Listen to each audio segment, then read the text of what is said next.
देखो बेटा, ताऊ आ गए फिर से। इन्वेस्टर ताऊ।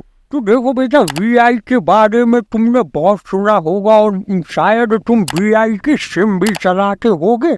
लेकिन मेन पॉइंट की बात ये है कि वीआई की सिम चलाना तो ठीक है, लेकिन क्या उसका शेयर खरीदना ठीक रहेगा कि नहीं रहेगा?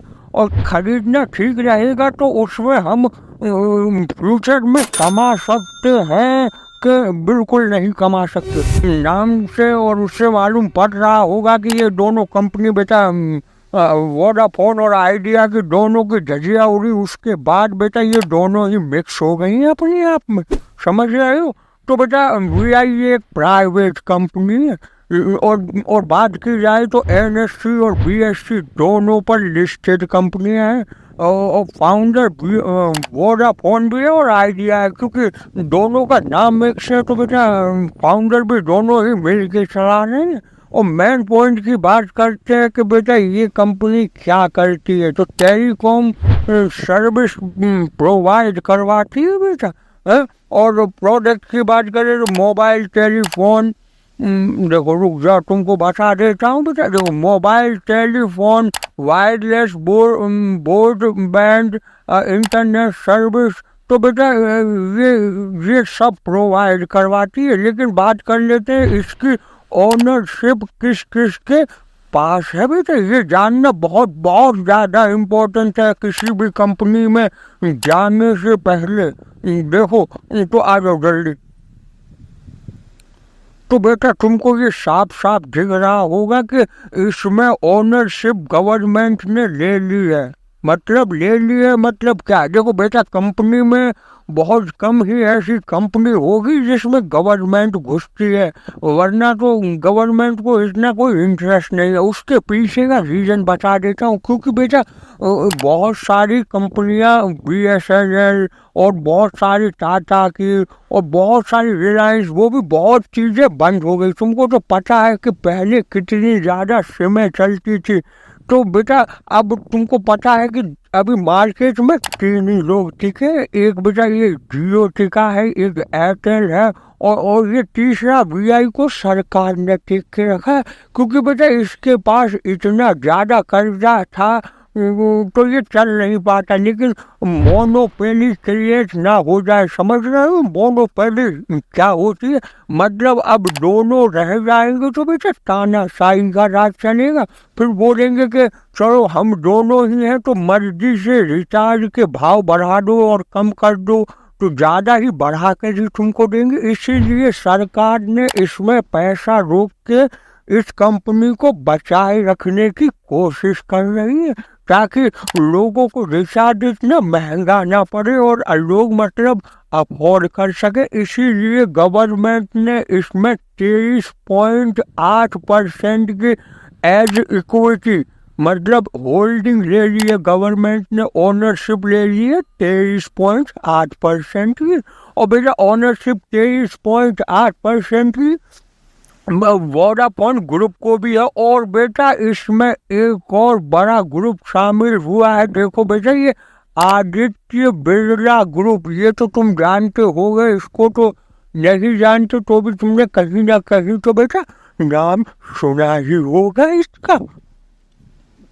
बेटा देखो तो उसकी 14.99 होल्डिंग है। और एम्प्लॉय की बात करें तो बेटा 15,604। और बेटा 2024 के डाटा के हिसाब से ज्यादा भी हो सकता है। तो अब चलते हैं मेन पॉइंट पे, कंपनी और क्या क्या है इसके पास और क्या कर रही है। तो देखो बेटा ताऊ सीधा वहां से बात करेंगे जहां से इसकी धज्जियां उड़ी है बेटा। तो देखो बेटा यहाँ से इसकी धज्जियां उड़ी है यही कुछ 2015 की साल में। और उसी साल के करीब में बेटे जियो आ गया था। तुम्हें पता हो जब मोबाइल चले थे तो बेटा 10-10 रुपए के कूपन ले लेके मतलब नेट करवाते थे, और इतना महंगा था कि 1 रुपए 1 मिनट का चार्ज लगता था।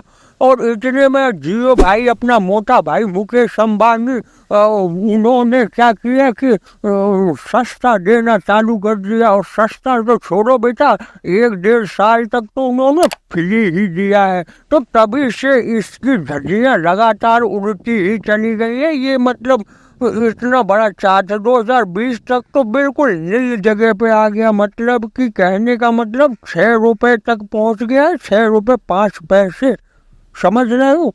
तो बेटा इतना कुछ होने के बाद अब इसको बचाया जा रहा है, क्योंकि गवर्नमेंट चाहती है कि ये बिल्कुल मर ना जाए और चलती रहे, नहीं तो ये मर गई तो बेटा मोनोपोली क्रिएट होगी, तो बड़ी बड़ी जो कंपनियां हैं वो आम जनता को मार देगी।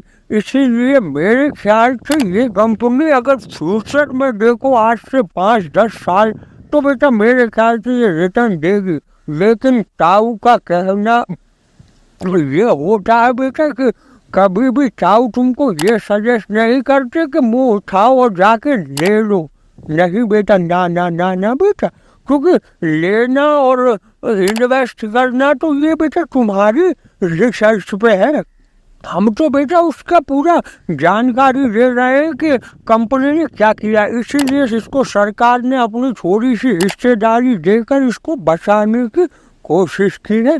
तो अभी के हाल का प्राइस की बात की जाए तो बेटा 15 रुपए चल रहा है, तो मैक्सिमम प्राइस से 71% नीचे। और बेटा अगर ईयर टू ईयर देखा जाए तो भी रिटर्न अच्छा है, लेकिन 6 मंथ का देखते हैं कि थोड़ा सा ग्रीन दिख रहा है, समझ रहे हो। 6 मंथ के हिसाब से तो 13.21% की बढ़त देखने को मिली है।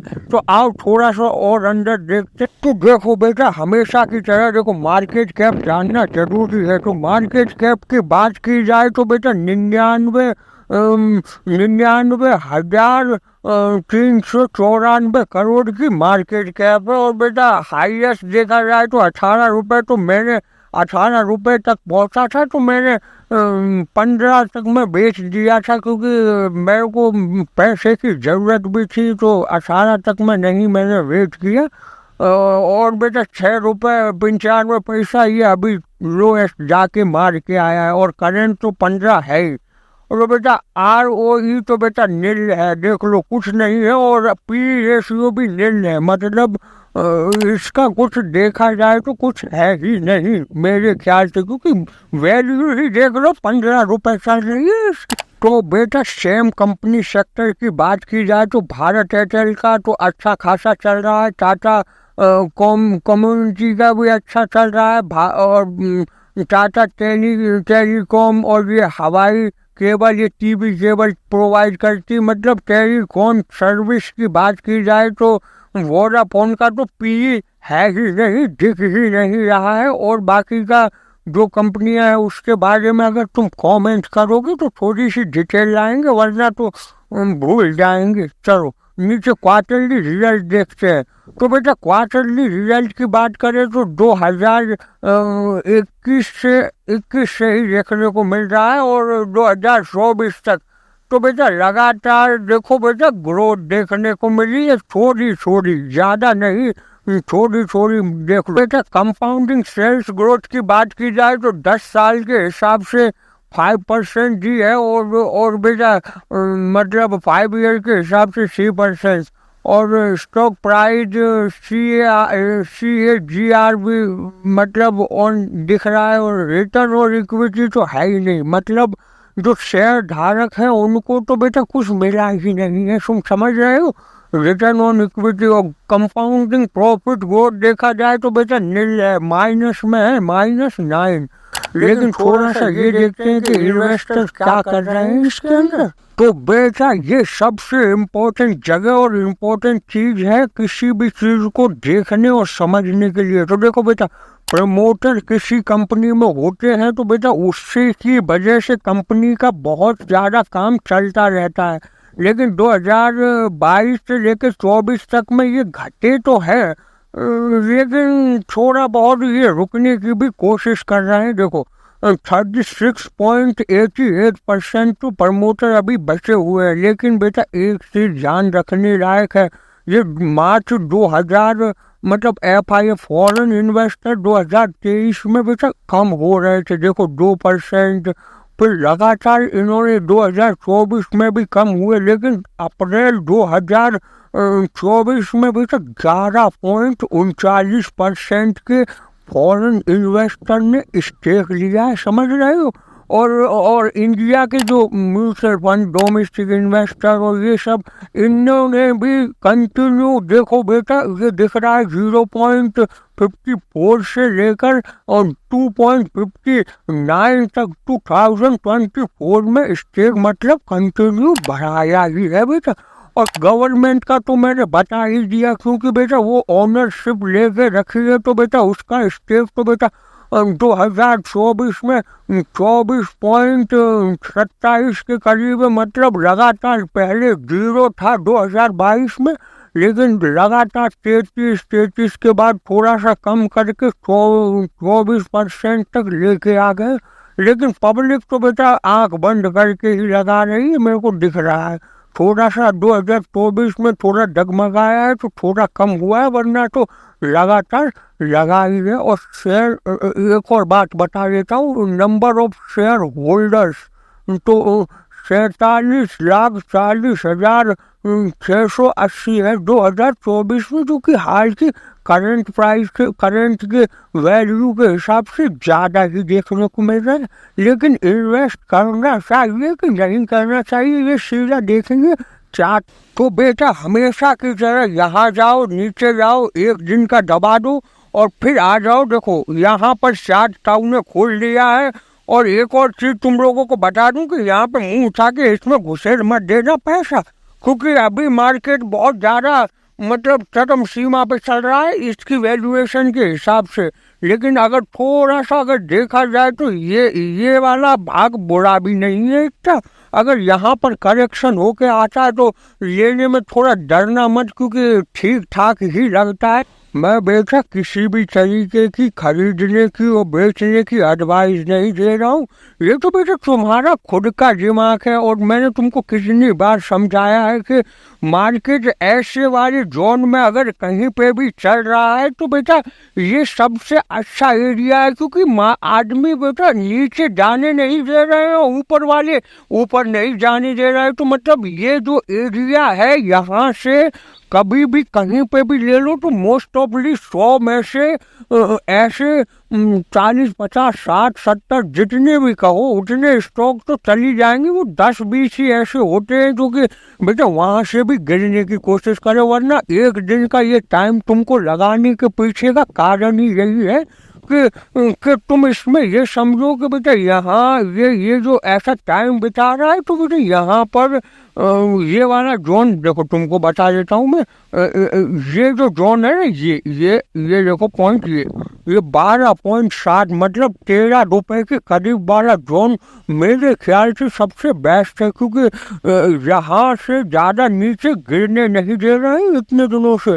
और बेटा थोड़ी सी रिसर्च अपनी भी करो, कंपनी में करना है या नहीं करना, तब तक के लिए बाय बाय बेटा।